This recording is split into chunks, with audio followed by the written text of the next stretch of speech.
So welcome everybody to our Facebook Live Monday session of trying to embark as much wonderful information so that you can nourish your body and your mind and your soul. So our intention today is for you to walk away with some pearls of knowledge, and if you enjoy it, just share it with your friends, because we all want you to become ambassadors so that we can continue with this consciousness that we can have jurisdiction and dominion over how our body is responding to the environment. So with that, I want to go ahead and start. And one of the things that is overlooked so often when we go to a traditional physician is they don't really ask you a whole lot of questions other than symptomatically what's going on. You come in with a problem. They don't ask you things about how's your family life at home? Are you sleeping well?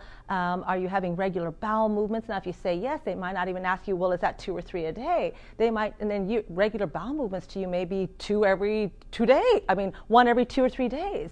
And so really information is essential. So tonight what I want to do is give you a lot of information so that you can go home and just start to say, you know what, I have dominion, which means I have information now, and I can down-regulate these emotions that are potentially causing my body and my organ systems to be weak and susceptible to disease.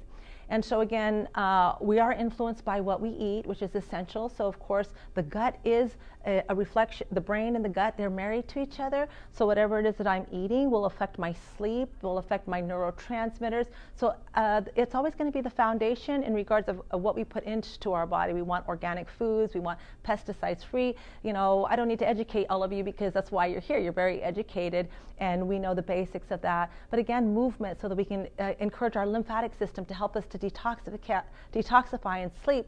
But what is overlooked so often is the emotional side. So today we're going to go into that in depth.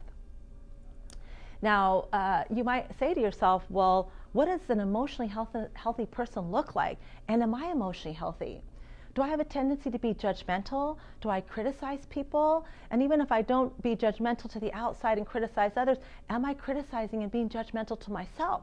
Now, we're very conditional with ourselves. I mean, honestly, really the only people oftentimes that we're unconditional with is our pets and our children. Okay, and it's because, you know, we just have this sense that if we don't take care of them, they won't survive without us. And so with that mindset, we're very much, you know, everything that we do is to their highest interest. But to ourselves, I always say, if you are speaking to yourself as if you would to your beautiful baby or your precious dog, then go ahead and talk. But if you would say something that would make that dog have all, you know, low self-esteem because you shouted at it and you told it was a bad dog, or you told the child, you know, you're not going to be good for it, nothing, this and that, then of course, you know, that child is going to be very affected on an emotional level. But if that dialogue is going on in your head, you have to say to yourself, you have no place in my home. Because if I wouldn't be talking to that child like this, which happens to be my immune system, I should not be talking about it at all in my head. And really, I have to just say, okay, if it's not a positive and a nourishing nature, then you have no place in my home. And then I move into my feelings in regards of what would Spirit say to me right now? Yeah, I made a few mistakes, but Spirit said to me, you know what? Good, you fell on your butt. You learned so much. Now you learned how to not do it that way, but so much better. And it gives us encouragement rather than keep us locked up in fear. So an emotionally stable person is someone that's safe to be around. They don't criticize you because they don't criticize themselves. And you feel good after you are out of their presence. You feel like you've been energized rather than feeling drained. And so again, if only the body could talk. And that's what I say, spirit animates the body. Once spirit leaves this physical entity, there's no more animation, we die. And so how do we feed our spirit, right? And so it's so important to say that food is essential, but also what is essential is connecting with nature and really kind of look at this presence, this beautiful landscape that has been our blessing to enjoy. And then again, you want to say to yourself, if I'm looking in an energetic field of everything has an energy, because otherwise we wouldn't even be able to do any kind of diagnostic imaging on us, then everything else has an energy too. So again, you know, spirits by all name, they'd say, oh, I feel the energy here, or the spirit was really high. I mean, we can call it all kinds of things, but then that's again what we need to start speaking to when we're trying to change what we would consider our mental map. But it goes by many names. Now, our gut feeling is one of the things that we would say to ourselves, I had a gut feeling I shouldn't have done that. Why didn't I listen to myself? And then you end up in a compromised situation. Now, oftentimes you hear a little voice in your head that says, oh, you have to, you must, you're responsible. They expect you to do that. That is an immediate big stop sign that says, because I said that, which means I slightly pulled back, then I should pay attention and I should honor that voice inside of me and very politely say, I would really love to do that, but I have blah, blah, blah that I have scheduled. Or you might say to them, if you don't like confrontation, let me get back to you. Let me look at my calendar. And then it gives you an opportunity to say, how do I feel about it? If I leaned forward, oh, yes, I would just love to do that. Or did I go, then that's a no. Okay, so it's really important to understand that. And so again, we want to really say the Spirit speaks to us, okay? And when you're thinking, what is that energy? It's an energetic field. And I would say that quantum physics explains it better than anybody. And so just think about these. It's particles we can't see, but we can measure that collide with each other and create energy. I come into your force field, and you've met people that you go, oh my God, I just feel so good about being around them. When I see Judy and I, we get this good energy together, and she always says, God, you just make me feel so good. And I say, well, you make me feel so good. I love you. And we have this really nice exchange. And it's because energetically, we're holding up a frequency of a healthier nature. And so again, it's really important to start being present in how do I feel and how do I feel in my environment. Okay, so we got a little boo-boo here on the way this is kind of set up here, but that's okay. So the spirit and the mental map and the electromagnetic field. So if we are all in an electromagnetic field, now if you look at this picture, which it's kind of covering up some of the words, this is us. This is our energetic field. But when we're in fear, it gets smaller. When we're in the presence of love, it expands. So love is one of the most healing vibrational frequencies that you can possibly ever experience. And love is for free. If you think you have to give in order to get, you're on the wrong path. Okay, so it's really important to understand that if I maintain my sense of personal love, I do for myself because only I can meet my own personal needs, then I'm self-contained and I can emanate that field outwards. But again, one of the things that depletes you faster than anything is overwhelm, and overwhelm moves very quickly into fear. And one of the things I tell my patients is all of us will be overwhelmed. In fact, we'll be overwhelmed hundreds of times in our life, okay? It's not going to be anything new to any of you out there. But what we need to do, and maybe we weren't taught this as a child. Now remember, you're responding here as an adult based upon your experience as a child. So maybe in your household, there was nobody to take off your pressure. There was nobody to come to your rescue. And so therefore, you thought you had to do it all by yourself. And then as an adult, you said, well, I'm responsible and I don't want to burden other people. And even though I know that I didn't have the capacity to do all of this, and someone burdened me and I said, I couldn't say no, so I said yes. So what happens is when I say I have to do it all myself, I don't want to put that burden on someone else, you're the one that's going to suffer. And you need to protect that little girl or the little boy inside. You say, I need to take care of you unconditionally as if you were my gift, and God gave you to me to shepherd you into being the most happy, balanced person you could possibly be. So again, we really want to pay attention. Is our energy contracting or is it expanding in regards to the way we feel? Sometimes you wake up in the morning and you go, gosh, I don't know why I'm excited, but I just am. I feel good. And energetically, it's because, you're starting to fill up with more what we call nourishing, positive thoughts that you're bathing your cells with. And this is why I love things like affirmations, meditation, because it puts us in the field. Now, I was talking to you a little bit about you are a product of your environment. Now, the interesting thing is that when you're a little child, you have no intellectual reasoning. All you do is you are a filling sponge. You take everything in. And for those of you who've had children before, you could walk into a room with a child and all of a sudden they start crying because energetically they don't feel safe there. And so children in a household where there's chaos, They don't understand what's going on, but they feel the energy and they take it in. They most often end up with gastrointestinal issues, whether it's, diarrhea or, any kind of IBS with the constipation. And then that eventually moves them into anxiety, ADDs, things of that nature. So again, it's so important to just say, okay, if I have these issues, I need to go back and rewrite my story where I began to believe this limiting belief about myself because it's affecting my health as an adult. And I'm going to share with you a little bit about that. And so again, when I talk to you a little bit about EVOX, I'll give you the details on how this can happen very, very quickly. And the thing about it is when we take it in, it's going to affect what we would consider our weakest organs inherently, okay? The gut has a vagus nerve from the brain to the whole GI system. So whatever I'm having stress and worry, I'm going to feel it here. And so again, I always have to pay attention to that gut feeling and to create a better balance. Now, disease would never happen if you had peace of mind. It just wouldn't happen. So kind of think about it this way, is that my brain is a computer and it's overloaded with data. And if it has the same thing where there's no recovery and it continues on in this mindset, then it has no choice but to download it. Too many cookies in the filter, and it downloads it into the body, and then usually it goes into trying to collect it in a pocket, which we call tumor, or body attacking itself like an autoimmune disorder. And so we say, well, it's kind of crazy to think to have peace of mind all the time. There's so many things that destabilize us throughout the day. But are there more things that destabilize you, or is it just ever so often that I get destabilized because I'm a healthy, balanced, emotional person where I can accept things and I might, kick the bucket a little bit. Oh gosh, I wish this didn't happen. But then I say, you know what? I lean into it and say, you know what? Maybe God has a bigger, better plan for me that I'm just not aware of, and let me just kind of lean into this and see what experience I have. And then that makes it a lot easier. But again, it really affects us on a very deep level all the way until the time we decide it's time for us to leave this planet. So it's not that anything that we can do take away your experience, but what it can do is to teach you how to respond differently to the experience, so it's no longer an open wound and you can heal from it, and you can say, gosh, I remember when that happened. That scar was really gnarly, but guess what? When you push on it, it doesn't hurt anymore.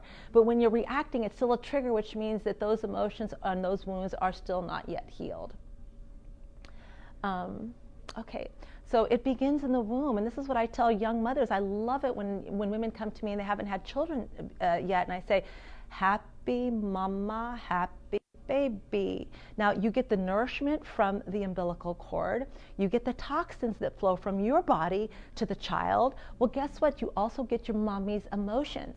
So if mommy had to be a person that was very depressed and anxious and angry and worrying all the time, then those emotions are also going to filter into the baby, and also on an epigenetic manner, because of the environment, create, an anxious attachment child, an ADD child, fearful child, introverted child. And so again, it's not that we can go and undo an environment, but what we can do is we can teach somebody that's not necessarily their story, that was their mother's story, and how do we rewrite it and say, what was the positive potential of that experience, because you have to be greater than the suffering. And so again, when we do EVOX, I can see where, if in fact you actually got this emotion as a blueprint on a genetic pattern from your mother. And again, then we can untangle that, and also with the perception to have compassion for the mother. Oh my goodness, my mother's environment was this. Now I can have more compassion for her because, as a child, this was her environment and this is how she, right? And so again, if we just have compassion to really try to learn each other's language of the heart, it makes it a lot easier for us to communicate. So here's common symptoms that you may feel when you're out of balance.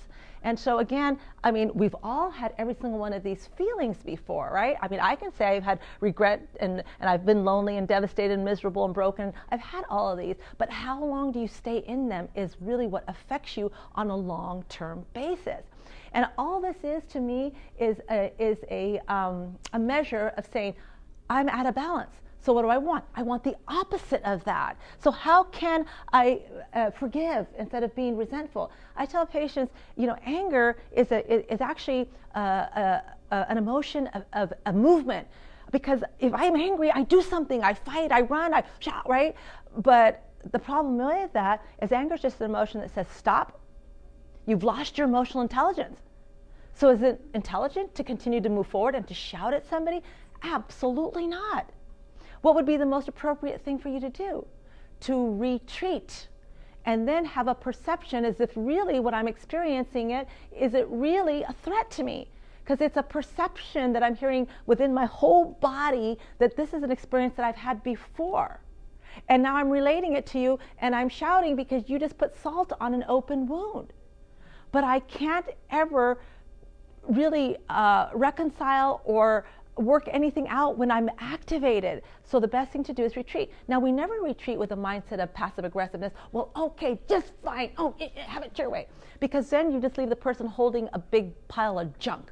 What you do is you look that person straight in the face and you just say, it's obvious that neither one of us are going to resolve anything right now. So let's both sleep on this. Let's come back to this tomorrow. Now, you've legally allowed each of you, without another word, to say, okay, I'm going to go into my corner. And then it's an opportunity for you to calm down because you can't stay angry for very long, energetically, because you would blow a circuit. But guess what? You can stay in resentment for an entire lifetime. And that resentment is drinking a little bit of poison until all of a sudden now you're completely embalmed and intoxicated and diseased. So again, irritation, resentment, anger, inner anger when I can't resolve it, and then again, it's going to affect the liver. So it's okay to have these feelings because then it tells me I want to have the other. How would I know where I'm at if I didn't have some measure? Okay? Now, your emotions, as Bruce Lipton in his Biology of Belief, it's a great book. And so he really, what he did was he really, the science that he was bringing forth was that we are not a victim of our genetics. That, we are a product of our environment, and that's called epigenetics. So again, if we're experiencing things that don't necessarily feel good, let's change the environment. Let's change the dialogue. If we have to, because we can't change our environment, we have to leave the environment. Sometimes that's called divorce. Sometimes that's called quitting a job. Sometimes that's called tough love. It goes by many names, but we have to have enough courage to say, I love myself enough to take myself out of this way, the arm of this toxic emotion, because I cannot heal when I'm in this state. So again, quantum physics, it's really important to understand that the bottom line is that our thoughts, which is in the consciousness, 100% affects your chemistry. If my brain, which is basically a holographic images of all my experiences, holographically sends a message to the brain, which is a stupid computer, and that computer downloads the information into a chemistry, health or disease. So then I must say to myself, what is the lie that I've told myself that is, that I'm believing that it's still telling my brain this? Because everything that you feel that is not of good nature, I'm worthless, I'm not enough, I'm not this or that or whatever, I'm not lovable, that's a lie that somewhere in a very delicate time of your life, there was nobody to tell you anything different. And since there was nobody to tell you anything different, you made up your own story. And we can go back and we can rewrite that. We can rewrite those stories. So again, each cell membrane has receptor sites. And again, all it's going to do is read genetic coding. So we all have mutations, all of us, in regards of our genes. Now, they're only expressed when we're under stress. And as we get older, our body's more stressed because it's not as young and vital as it is. So you most notice a lot of your mutations. Like all of a sudden now you got allergies. Now all of a sudden now you got eczema. And all of a sudden you got all these little things because our bodies are not young anymore. So we have to take extra care of them. And so often when people get to a certain age, they say, oh, I've retired from all that. I've retired from cooking. And I'm saying... Blood draw. Please report to Station A, please. Blood draw, Station B. Okay. Maybe tell Kitty to have no more intercom. Okay. So made me lose my concentration there, Calvin. All right. So kind of what you want to say to yourself is that not only can I rewrite my story, but at the same time, I can be vulnerable to it. And that's really important, because if I just pretend, and I have a lot of patients that come in that have had tons of psychotherapy, and they say, I really feel like I've dealt with that issue, and I forgave my parents, but yet when I do some emotional work on it, their little girl never did, and they never quite got that across to her. And so again, think of your little girl or your little boy as your immune system. It is your immune system. And so when I'm under stress, I'm going to uncouple the genetic mutation, and then I'm going to start experiencing things that I didn't when I was younger and happy. Okay, so our intention is to rewrite our story. And again, for example, somebody might say to me, well, I never had love, and I never got held. I don't remember my mother being demonstrative with their affection. And then I would say, okay, let's look at your life now. Do you have children? And they say, yeah, I have children. And I'd say, okay, well, so if you were going to grade yourself compared to what you experienced, what grade would that be? And tell me a little bit, before I say that, I say, well, tell me a little bit how you raise your children in regards to different, and then they have this whole story.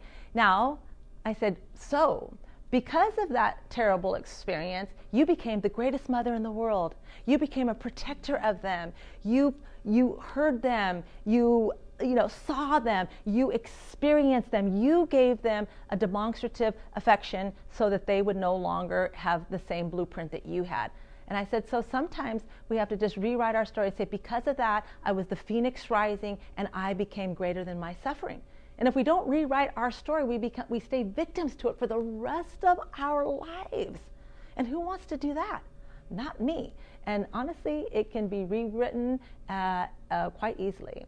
And so learning that your emotions create your reality gives you a lot of power. It also reminds you that when I abruptly get angry, it's just a knee-jerk reaction, right? It's like, oh, this is what I'm used to doing, and oh, they're attacking me, so I'm gonna attack back. But what benefit? Because when you walk away, who feels yucky? Because you don't know what they feel like. Okay, there's only 3 businesses in life. My business, because I can think and feel for myself. Your business, because you can think and feel and eat for yourself, and God's business. Well, if I try to engage in trying to control the outcome of somebody else's business, the only person that's going to suffer is me. And so I have to say to them, I can be compassionate, I can step in your story, I can feel for you so I can understand you, but I have to step out of your story so I can help you. And again, it's very important to just kind of say, how does it feel? Right? How do I feel when I'm around this person? How can I help them? And if I can't help them, then I just might have to just listen to them. And that's okay, because oftentimes people are just wanting to talk so they can hear themselves. They don't necessarily want a solution. And oftentimes I say, would you like me to help you, solve this issue? And if they say, oh no, I'm just venting, then I don't say a word, right? Because most often people just want to vent and they hear themselves. So always kind of find out, do you really want to vent, or do you just want to just do you want to vent, or do you want a solution to this? And sometimes I'm able to offer some insight. I can never say I can have the solutions, but I can say, well, have you thought about it like this? And have you ever done it like that? So I give them an option that maybe they might be stuck in their pattern of a behavior that they've had. So beginning to really listen to your inner voice is the starting of all healing. And it's the spirit that is speaking to you that gut feeling. And so again, my intention is I want to change my limiting beliefs so that I can begin to change the chemistry that is dictating whether I have health or I have illness. It's really important also to pay attention that when I am feeling these things, I don't want to have a Pollyanna attitude, like, oh, don't think that, or oh, right? I want to jump into it. I want to say to myself, I'm feeling sad right now, or I'm feeling angry right now, or whatever emotion it is I'm feeling. I want to say, this is what I'm feeling. I want to get into it. And then I want to ask myself, what story am I telling myself for me to feel this way? Because you're not going to all of a sudden be feeling anything without hearing a story in your head. And then you're going to say to yourself, well, what benefit is that story that you're telling me right now? And then you say, well, really, there's no benefit. And then you say, well, is it happening right now? And you say, no. And then you say to yourself, well, then you have no place in my home. Because if you're not benefiting me in any way, and if it's not happening right now, I'm in the past. And if I'm in the past, How can I possibly hear to receive the miracle of healing today, which is my blessing, which is my intention? You can't be in two places at the same time. You just can't. Okay, so ask yourself, how do I know if something is true? Because you might say, oh yeah, you're worthless, you're this, you're that. Then I'd say to myself, well, give me a demonstration. Like I was talking to a patient today, I said, so give me some demonstrations of why you think this. And they're like, now did they specifically say that? Because you're feeling, very sad about this situation. Did someone say that to you? No. So it's a dialogue in their own head, that they're hearing what they think they're hearing, but again, they don't have clarity on it, so they're making up a story in their head. And so it's really important to say to yourself, is it happening now? If so, whatever I'm feeling, what benefit? And is it true? And give me a demonstration of it. And guess what? If you can't answer that, then you say, you have no place in my home. You are not a nurturing, positive thought. Be gone. You got to speak to it. Honestly, it's like two people inside your head. But you'll get really good at it. And so this is a really important thing too. Not speaking your truth gives you emotional indigestion. Okay? Because it's really important to be able to say what is in our hearts, but also to get our brain to speak, to have our mind and our spirit all connected together, so that when the brain downloads, in regards to the information that we get, that we have to decipher and say, what is it that I want to do? What is my desired outcome? I've got to put it into cognitive words, otherwise my body has no idea on how to do this. So I can't have all this jumbling in my brain. I've got to say, okay, what is my truth? Because honestly, your intention is to be 100% whole, which you already are. Your intention is to say that healing has already taken place. The intention is to say, what would I be doing if I wasn't hooked up to an IV or doing things like that? What would I be doing if I wasn't depressed? And I want to start seeing that, so that now I'm sending a holographic image to my brain that says, this is the chemistry of what you should start feeling. And it begins to happen on an intentional level with the quantum physics of the field, okay? And so again, our intention is, we all have an emotional intelligence, and every single cell in your body has an emotional intelligence as well. If you put a petri dish and you put a healthy cell next to a germ or a toxin, and you put them side by side, the healthy cell will go brrrr. It has an intelligence to get away from that toxin, right? But we override it. We got to give ourselves a lot more credit. So again, when we're feeling anxious, you want to say to yourself, why am I in the future? I'm in overwhelm. And now that overwhelm is turned into fear of what could or might happen. Well, I certainly cannot project any kind of healing when I think to myself, what if? What if? What if? Oh my gosh, I'm going to get a lab. They're going to give me the information today, and I'm so scared. I'm so scared. Well, why are you doing that? You're scaring your little child inside of you to death faster. And what you have to say is, kind of, my labs are a little bit like the stock market. They go up and they go down. It's just kind of a snapshot. And it helps me to know where I'm going to put my energy. Should I be doing this treatment instead of that treatment? But if I would depend on those labs, whether I'm happy or whether my what I'm doing is right, all it is information. But I would not be happy if I would be like paying attention to the stock market. Am I rich today or am I poor today? Am I rich today? Am I poor? I'd be a lunatic. So again, we wanted to say, if it's not a positive and nurturing thought, it has no place in your home. And so again, it's like, why do I want to be stressing about something that has not yet been spoken to me? And as a matter of fact, when you are around physicians, you want, and if they're not speaking to you in a positive manner, which so oftentimes they don't really have a good bedside manner. I mean, we do, because we're integrative and we were already taught to really look at each person as if they were our beloved, right? And I would really want to scare somebody, buddy, right? But a lot of other physicians don't, and they give you the bottom line. And they do that for their protective device to give you the worst case scenario, right? But at the same time, what you're doing is planting a seed. You're planting a time bomb in them oftentimes. Well, statistics show, and they're all of a sudden like, oh my God, I got 6 months to live. And then they come here, and all of a sudden they're perfectly blooming and blossom. I saw the other day one of the patients, and in my office, it's a two-way mirror, so I can see out, but they can't see in. And so it's just so it gives me so much joy when I see someone that has come in literally on their deathbed and so many problems, and that was a patient that did all the work, did the emotional work, took the vitamins, did the detox, and the other day she walked in just like she was on a mission. And I'm like, wow, okay, what a different energetic field this woman had. And she is on a mission, because what she's done is she's created her whole, illness as an opportunity to teach other people and to share that.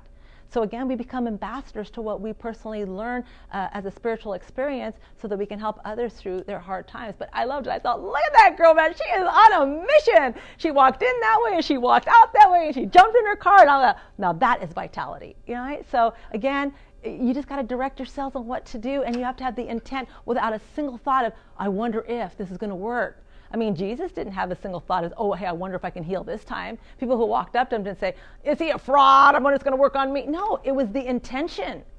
And there was not a single other thought in their field in regards of it is or it is not. So again, that's what you have to do. And oftentimes it's like, oh gosh, it's easy for you to say because you don't have any problems, isn't that, blah, blah, blah. But then you just have to say, I'm me. And the only person that I can... Blood draw, Station B, we need to do that. Blood draw, Station B. Okay. Well, we got a lot of blood draws today. Okay. So sorry about that interruption. Okay. So let's move on here. And so this is interesting, because wherever your attention is, that's where you're going to drive your car. Okay. So if I'm on the future of fear, that's exactly where I'm going to go. All right. If I'm on the future of anxiety, which also lives in fear, that's where I'm going to go. So it's really important to say to yourself, all right, right here, right now, I'm better than okay.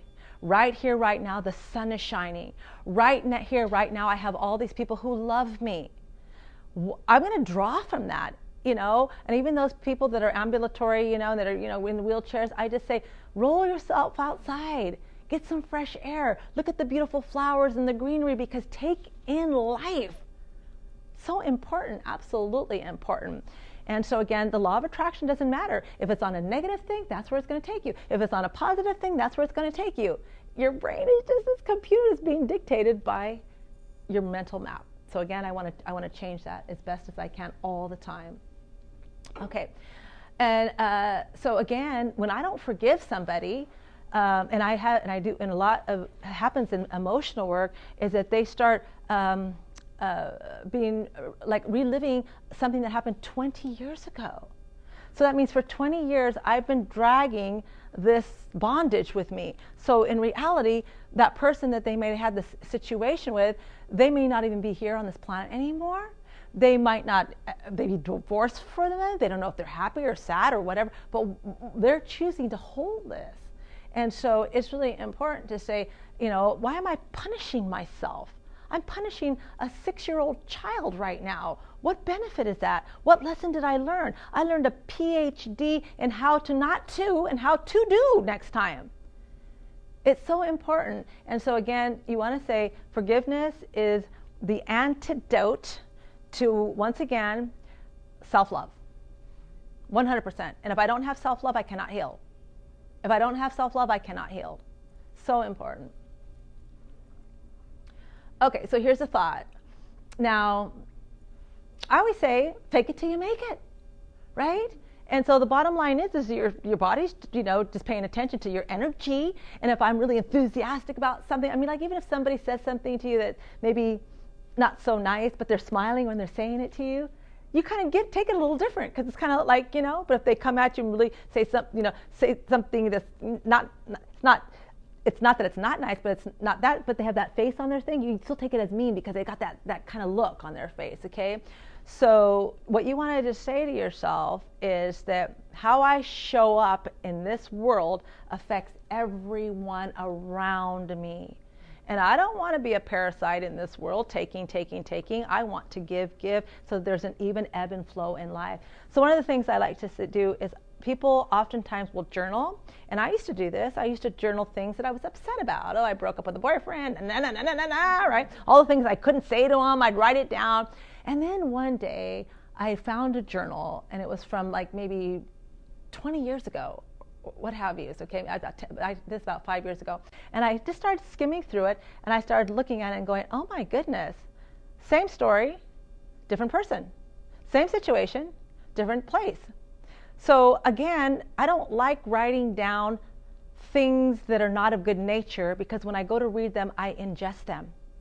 Now, what I want to do is I want to have an intentional journal. And now an intentional journal is my intention in regards of wellness, what it looks like, what it feels like, and also things that I'm experiencing. I might have an epiphany about something. I might read something in a book that says, wow, that was really, it just penetrated me. I want to write that down.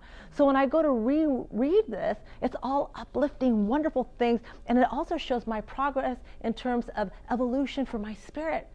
Before, I would have screamed and shouted at this person, but instead I retreated and I came back with resolution. I'm so proud of myself.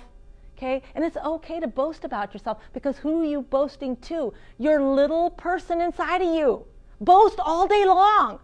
I mean, I sit there and say, good girl, all right, you're the bomb, you're this, you're that, right? I'm my biggest cheerleader, because who am I cheerleading to? That little girl inside of me that's getting encouraged to go, okay, great, Ray, I'll try again. Even though you fell on your butt, I'll try again. All right, it was okay, it was cool, right? So again, it's really important. So again, I like journal writing. Now, if I have something that's not so nice, okay, I'm upset with somebody and I don't feel good inside, well, I want it out of me. So that's what I do, free writing. And I take a piece of paper and I write it all down, and I don't read it. I roll it and I burn it. Okay, now it's out of my cells and it's out of my thought pattern. I give it up to God. I just say, here, I'm done. I've thought it. I've ingested it. Now I want to let it go. I don't need it to house and give me emotional indigestion. Okay, and I feel really good after that. But then in my journal, I might write something to the fact of, you know, it's always a wonderful experience to get to see how evolved you really are based on the lessons we're getting. And today I had a really good experience where blah, blah, blah. Okay, so I can do a positive effect to that situation. What did I learn from it? And how am I becoming the fabric of what I want to know, so that I can continue this healing process throughout my whole life with anything, whether it's a sore throat. Okay, it doesn't matter. Okay, so I love intentional journaling, and again, focused attention. What is the desired outcome? If you ask yourself every day, what is my desired outcome? Now, my desired outcome might be to have peace of mind. Well, then now there's going to be action steps, right? Which means that I'm not going to engage in other people's business. I'm not going to control somebody else's outcome. I'm even going to have patience today, and I'm even going to have compassion. So if a car cuts me off, rather than shouting at them, I might say, wow, they're really in a hurry to get to work. I hope they don't get in an accident, right? Bless them. So then now I'm actually engaging into the outcome, because my actions are congruent with it, but they're not. If I'm not doing that, I'm incongruent, and then I won't have peace of mind, and I'll have conflict. Like when patients say, I really want to be healthy, but yet they don't eat well, and they don't love well, and they don't live well. They're in conflict all the time. We can't be perfect.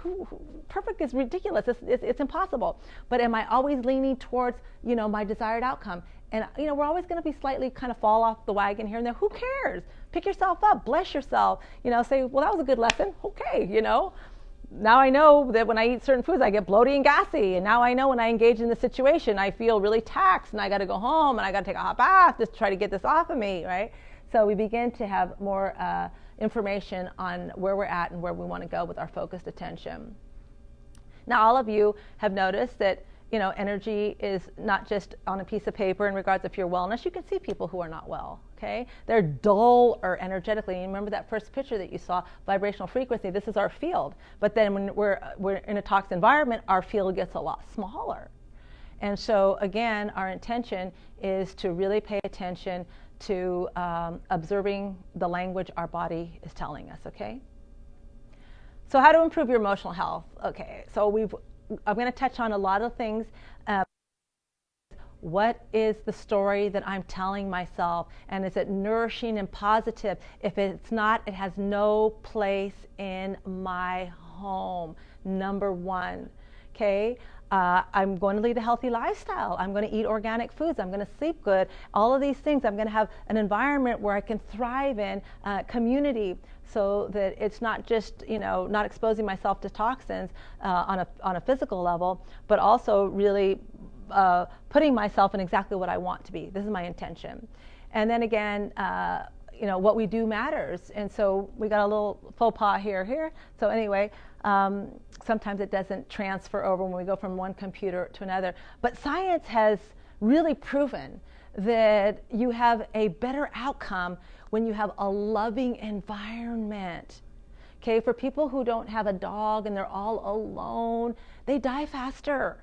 And honestly, it's really important that if you don't have family, you create a community of people. And a lot of people have their church groups that they go to, or their higher consciousness groups that they go to, because community is really important. And so when we're in an environment we don't have that, we gotta go out and find it, right? I always say we're all brothers and sisters in here, so it doesn't matter if we came from the same mother or father. We all have an obligation in regards to be kind and nice to each other and supportive in the best way we know how. That's why I like to do healing circles. We're going to create what's called the Power of 8, and it's a book called The Power of 8 as well. But it's all about the intent. The 8 is kind of the symbol of wholeness, and in terms of the harmony and flow, the yin and yang. But it's also about a group of people that can get together and do prayer work, and to set an intention, have a room specifically designated to it, so that you have a vibration that starts to fill that space. And so I'd like to do this like a once a week kind of thing. And for people who need healing, it's just they come in. We're thinking about doing in the sound therapy room so that we can get the sound at the same time. That would be really great, but we hold the intention. And if there's a particular, we're going to, for a 30-minute period that people want to get hands laid on them, I mean, why not? Okay, we know that prayer works, and we know that, the detail to intention works equally as well. So we're going to hopefully try to start doing this pretty soon, for sure in July. And so this is, so we saw that the common feelings of when we're out of balance. Well, this is the common feelings when we're in balance. So you say, I want the opposite of what was, which is going to be, I want to be grateful and hopeful and affectionate. I want to feel exhilarated and joyful. And so again, I always have to say to myself, if I'm over here and I want to feel that, what can I do to get that? Right? What can I do to get that right now, not tomorrow, right here, right now? And that might be just opening up a spiritual book and reading something that said, oh my, I really need to hear that. That might be just walking outside and notice that, oh my gosh, my gardenia bloomed. Look at this gorgeous plant. Oh my gosh, I got a fig on my fig tree. All of these kind of things are wonderful miracles that we get as gifts every single day, and we take it so much for granted. So just say to yourself, every thought creates an effect on the body. And this is really important too. So what we're discovering and the power of intention is that as a collective consciousness, as doctors, we need to hold the space that we see you already healed, which means that we can't even walk out the door and say, oh my gosh, that person is riddled with cancer, oh my God, blah, blah, blah, blah, because that already cuts their potentiality of healing. So you would say for yourself, I'm going to complain about my brother-in-law, he's such a this and a that, blah, blah, blah. Even though you didn't do it in front of them, you're still holding the field, and it's reaching them in not a good way. So again, it's just like, why would I pollute my mind and pollute my environment? Because other people don't really want to hear that. I had a wonderful demonstration of that the other day, right? And sometimes you have your girlfriends and you commiserate with, and they chime in and they go, yeah. And one of my girlfriends had taken this course and all about this and that, and so she kind of started doing her course thing on me, and I was like, oh, normally we commiserate, but okay, she's 100% right. But it was really good because it jolted me back into, why would I even want to complain about anything? That's only, I feel yucky myself, and then I have shame afterwards. And at the same time, you love the person that I'm complaining about, so why would I want to pollute your mind either? Right? And so you're just like, oh my gosh, it's such a responsibility to be an adult, right? A conscious adult. It is. But it's wonderful, because then what happens is that your level of happiness goes up a few notches each time. And you think to yourself, well, you know what? I can't control anybody. So the bottom line is, let me just, work on myself and putting out this beautiful energy all the time as best I can. When I don't feel so terrific, it's okay. I give myself permission to not be so energetic and spend the day in my garden with my plants and the dirt and the worms, right? No problem. Okay, so master your mental map, and Bruce Lipton was always fond of saying that the new biology moves you out of victimhood into mastery. Okay, and sometimes you might even say to yourself, gosh, I had a patient that was telling me, her husband came from, we were doing EVOX, and the childhood trauma that her husband experienced, and what an incredible person that he was, regardless, despite his situation. And I said, well, then I think really what's really important for you to do when it's an organic time is just really look at him and tell him that you are so proud of the mastery he's had over his past. Right? Because he used it as an example of what I don't want, rather than, because see, people can use their past in what we call a toxic payoff. Because of that, I didn't become this. Because of that, and it's an excuse to not fully be present to live. And my goodness, we're not here for that much time on this earth. Why don't we wake up every single day in gratitude? Who cares? The bottom line is, let's live for every moment. We don't know. And for some doctor to say, you've got a time clock ticking, that's ridiculous. You just say, you know what? Obviously, this doctor doesn't quite know conscious thinking, and so maybe it might not be the right doctor for me. Because I want somebody on board with me. I want somebody that has the intention that I'm already healed and whole. You will heal faster. And that's what's so beautiful about the Center for New Medicine, is that we're really all collective consciousness in regards of moving in this direction. Now, are we all perfect and great there? No, we're not. But we're learning, and we want to, because we see how important it is for our patients. Okay. And so, again, this is what we would call the new medicine, and that's why we're called the Center for New Medicine. We are always learning and always adapting something new that helps you and us, because remember, we get the benefit of being able to understand how to learn a better life too. So it's collective in regards of what we do here. And again, we want to embrace the truth, and that truth is that we will be a lot healthier if we just listen to our inner self, our spirit, and really reduce the amount of stress, okay? And so your genes, we already said, are, we're all carrying emotional scars. I don't care who you are. I mean, I'll talk to patients and say, I had an idyllic childhood and this and that. And then 3 or 4 rounds into the session, I find out that their father was an alcoholic. And I'm like, well, that doesn't sound like a perfect childhood to me. But again, we begin to, block out that stuff because I have to disassociate so that I can continue to move on forward. But the little girl still feels all that. So how are we going to treat her, right? Because the adult thinks, okay, I've worked that out, and okay, things of that nature.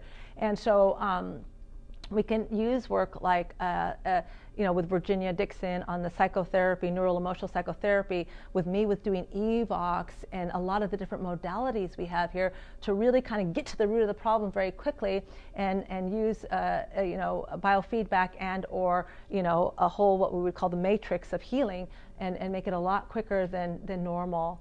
And so the EVOX is one of my favorite things to do, and the more I do it, the more I love it, because I really trust that the body knows exactly how to heal itself. Just give it an opportunity to speak.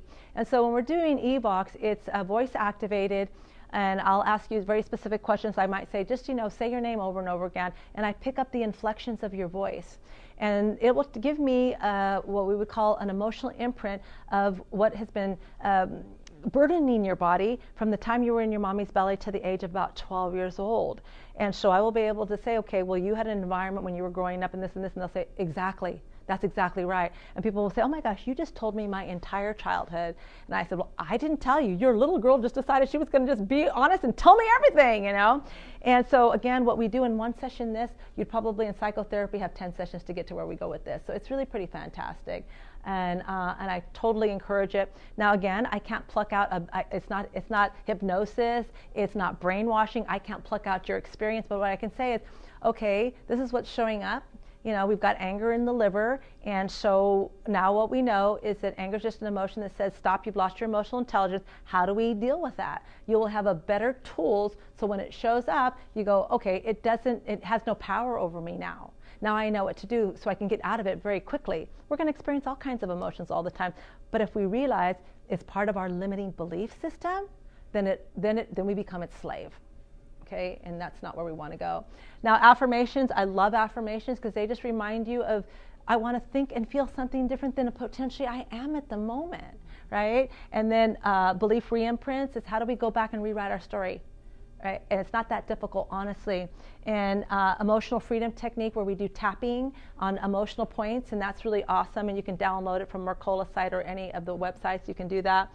And then when I do the LSA, which is the sister to the EVOX, I can look at your emotional body, and I can show what organs are affected. I can do that with EVOX, but then it tells me, okay, these emotions are directly affecting your organ, and I can see it. Let's just say we have anger, we have liver. Okay, I say, well, and this emotion here is not showing up in your organs, so this is strictly in the field of emotions, and it hasn't affected your kidneys yet. But do we want to, or do we want to, get overwhelmed and fear out?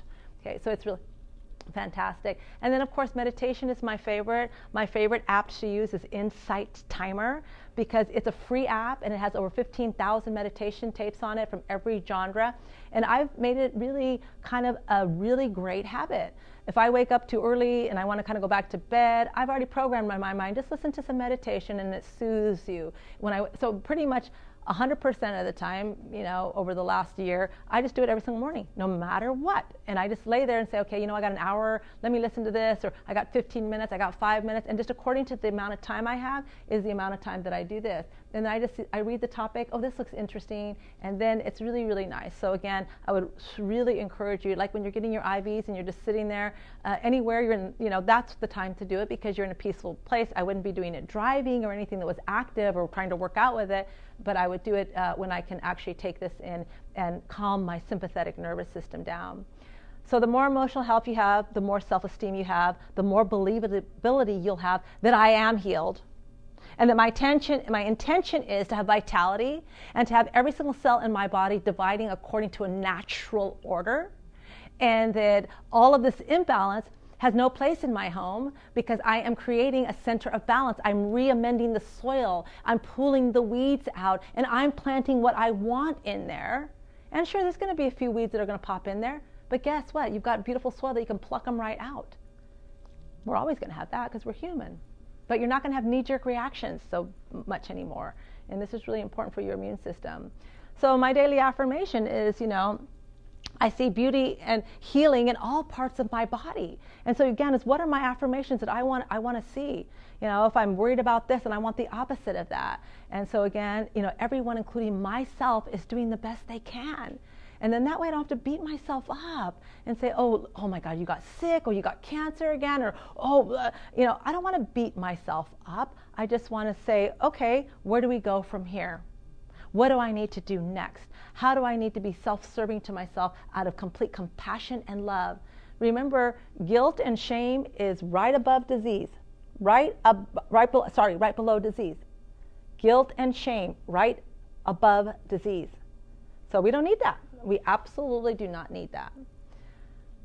So again, spend time visualizing. So again, when I'm doing my meditation and they're talking me through, a narration, I'm visualizing when they're saying, okay, breathe this, do that, imagine this. I'm going through the whole thing, and now I've gotten really good at it, where it kind of transports me into another dimension, which is really nice. And I feel so refreshed, even when I haven't got a good night's sleep. I'm just like, okay, I'm just going to just let God speak through to me today, because I didn't sleep well, and I just can go through the whole day. People are like, oh my gosh, you have so much energy. And I'm like, that's not my energy. It's flowing through me. This is coming from the universe, right? Because I'm in an intention state. I'm always in an intention state. It's not that my life is perfect. It's not. The more intention you are, the more lessons you get. The more spiritual you are, the more lessons you get, right? And that's okay, because it kind of keeps us in that, okay, right? Otherwise, we wouldn't know if we were growing or not. So my thing is, have as much enthusiasm as you possibly can to the new things you're learning. And it gives you your little girl encouragement. Okay, right?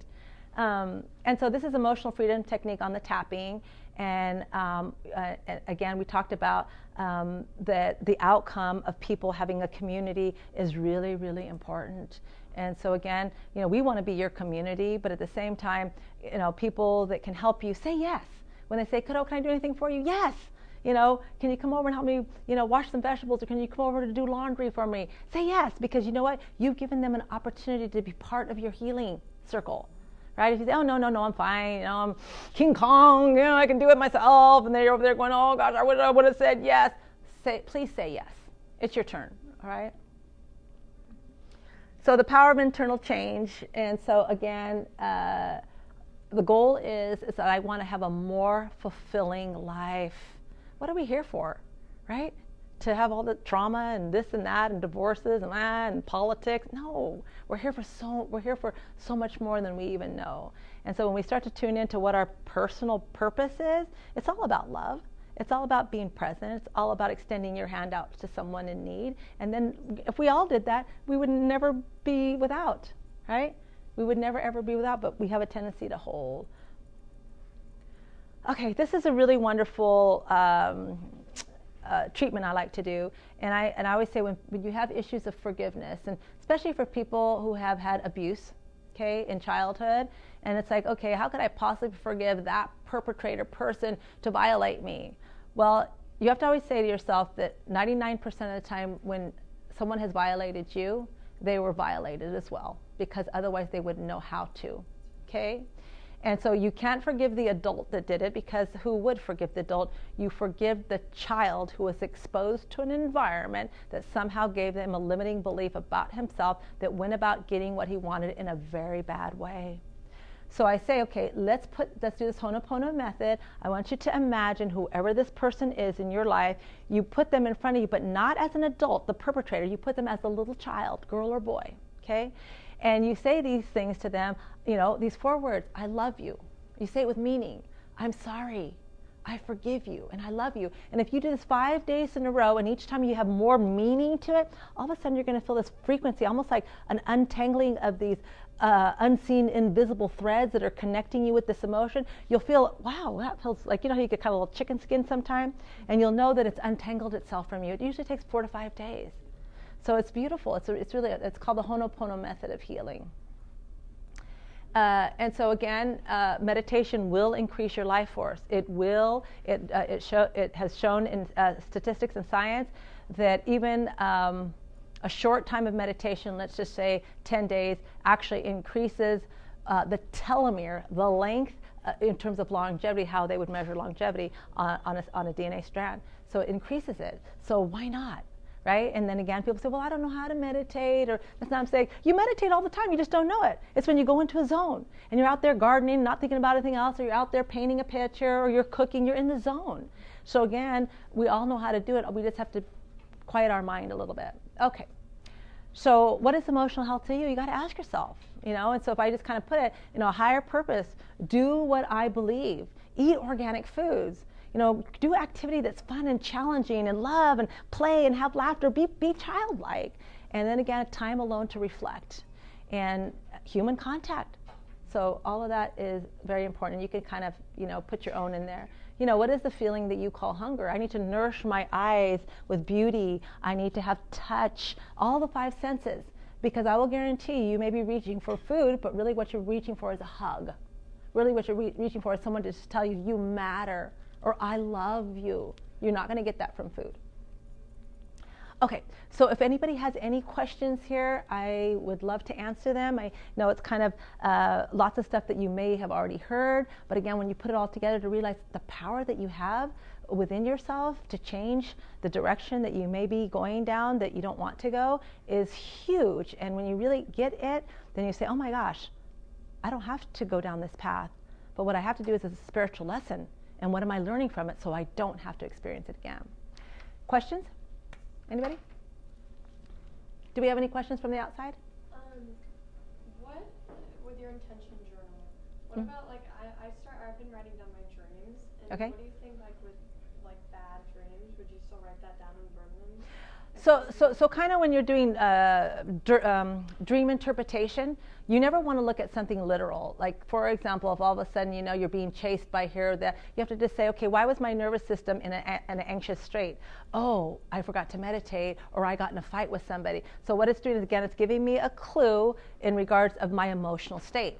Now, when I really do dream interpretation, there's many symbolic things in it. But like if it's something like even death, it doesn't mean death. It means a real big change is happening in your life.